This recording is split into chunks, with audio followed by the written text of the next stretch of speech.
जय भारत मित्रांनो, सध्या आपल्या देशातील सगळ्यात मोठा उत्सव म्हणजे दीपावली उत्सव चालू आहे। तर या दीपावली उत्सवाच्या आपल्या सर्वांना खूप खूप शुभेच्छा। आजचा दिवस हा लक्ष्मी पूजनाचा दिवस आहे। आता लक्ष्मी पूजन हे जे आहे तर आपल्याला परंपरागत पद्धतीने कसं साजरं होतं ही सगळी आपल्याला कल्पना असेलच। तर आता आमच्या घरामध्ये लक्ष्मी पूजन कशा पद्धतीने साजरं होत आहे ते आपण बघूया।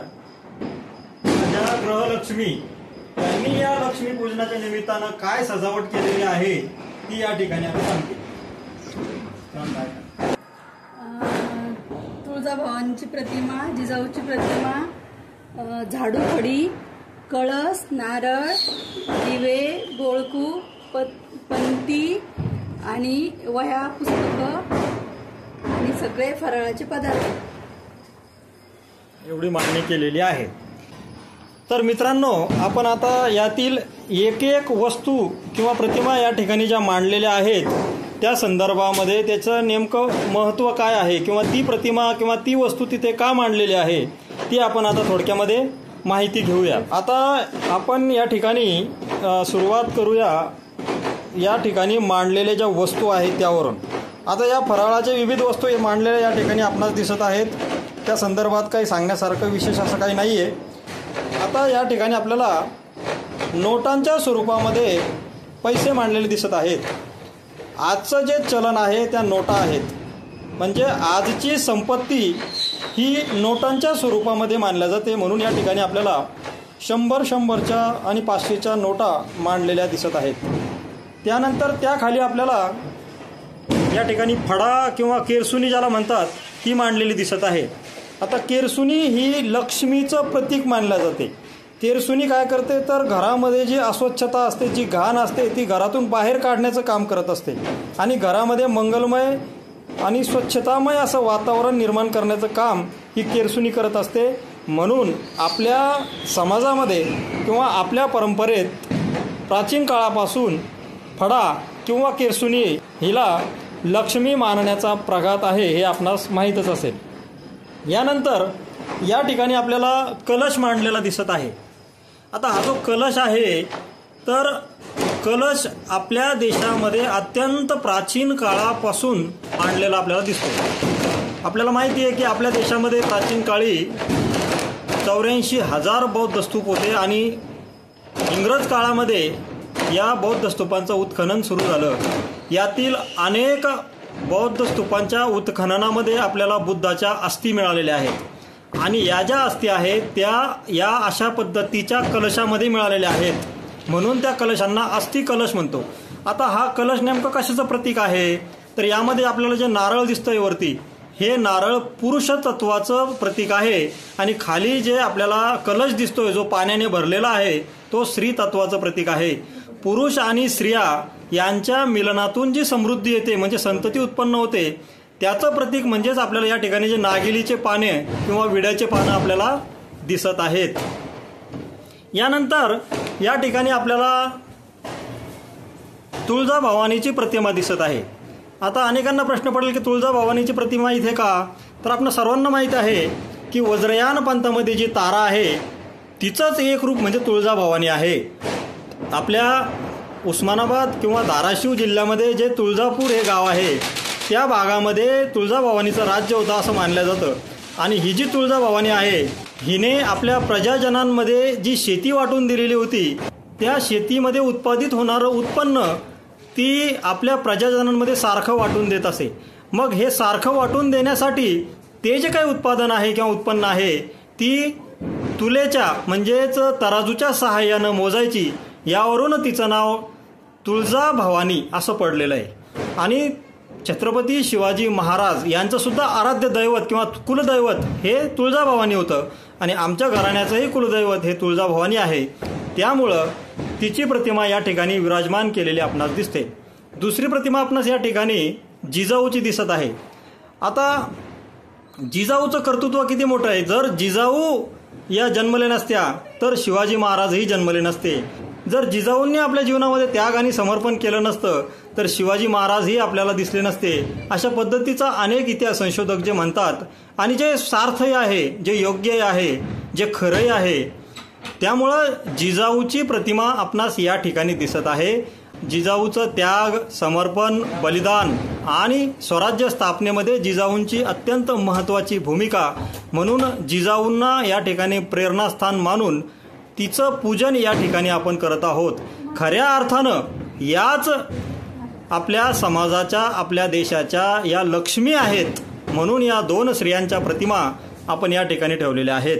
आता या ठिकाणी काही पुस्तकं आपणास दिसत आहेत. आता बऱ्याच जणांना वाटेल काही पोथ्या, पुराणा वगैरे या ठिकाणी ठेवलेल्या आहेत का? तर कोणते पुस्तकं ठेवलेले आहे ते आपण बघूया.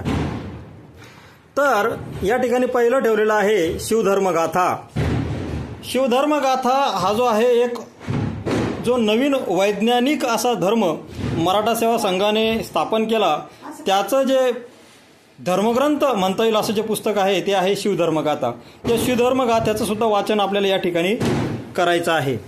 त्यानंतर आपल्याला या ठिकाणी दिसत आहे तुकोबारायांची गाथा दिसत आहे. तुकाराम महाराज हे शिवाजी महाराजांच्या स्वराज्य स्थापनेमध्ये अत्यंत महत्त्वाचं असं चरित्र आहे. त्यांच्या अभंगातून, त्यांच्या कीर्तनातून, त्यांच्या जनजागृतीतून प्रेरणा घेऊनच शिवाजी महाराजांच्या स्वराज्यासाठी मावळे तयार झाले म्हणून त्यांच्या गाथेचं पूजन या ठिकाणी आपण करत आहोत. त्यानंतर आपण या ठिकाणी सार्वजनिक सत्यधर्म हे क्रांतिसूर्य ज्योतिबा फुले यांचं पुस्तक ठेवलेलं आहे. क्रांतिसूर्य ज्योतिबा फुले हे भारतातील पुरोगामी चळवळीचे प्रणेते मानले जातात. त्यांनी जो एक नवीन धर्म स्थापन केला होता ज्याला सत्यशोधक समाज असं म्हणतात, त्या सत्यशोधक समाजाचं बेसिक पुस्तक होतं ते होतं सार्वजनिक सत्यधर्म. तर या पुस्तकाचंही वाचन आपण या ठिकाणी करणार आहोत.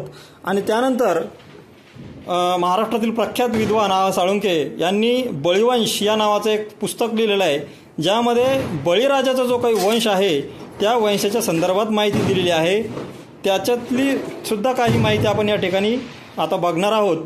तर या पुस्तकाचंही पूजन या ठिकाणी आपल्याला होताना दिसत आहे. आता यानंतर आपण या ठिकाणी हे जे पुस्तकं मांडलेले आहेत या पुस्तकांमधील काही उतारे आजच्या या लक्ष्मीपूजनाच्या निमित्ताने आपण त्यांचं वाचन या ठिकाणी करणार आहोत. तर आज आपण शिवधर्मगाथा या पुस्तकातील एक उतारा या ठिकाणी वाचणार आहोत. छत्रपती शिवाजी महाराज. शिव या शब्दातून छत्रपती शिवाजी महाराजांचे नावही सूचित होते.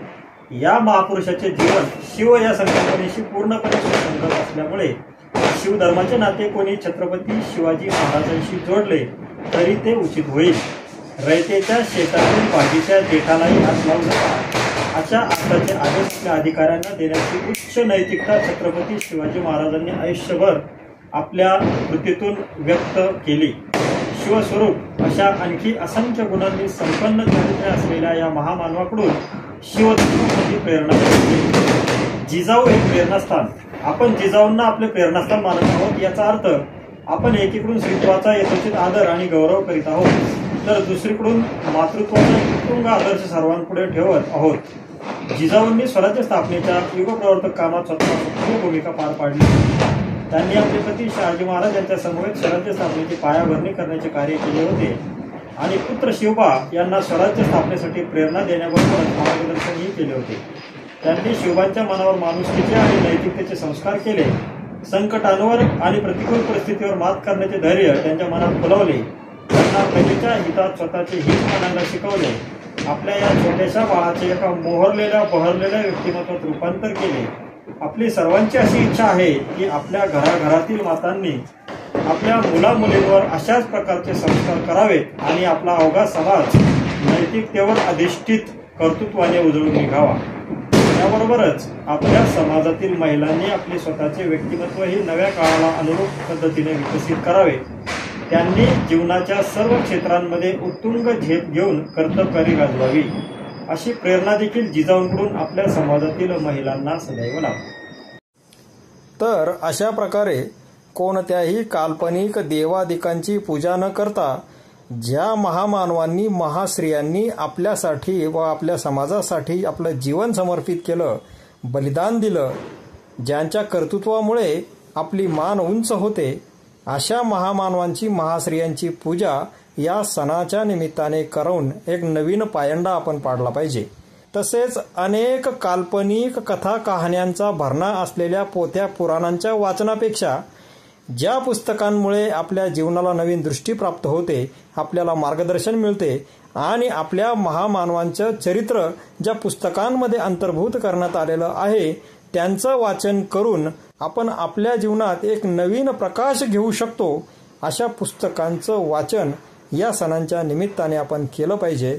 अशा पद्धतीनं पारंपरिक पद्धतीने सण साजरा न करता आजच्या नवीन युगाच्या अनुषंगाने त्यात वैज्ञानिक दृष्टिकोन, मानवतावाद, विवेकवाद अशा मूल्यांचे पुनरुज्जीवन करून तो सण साजरा करावा, एवढीच विनंती या निमित्ताने करतो.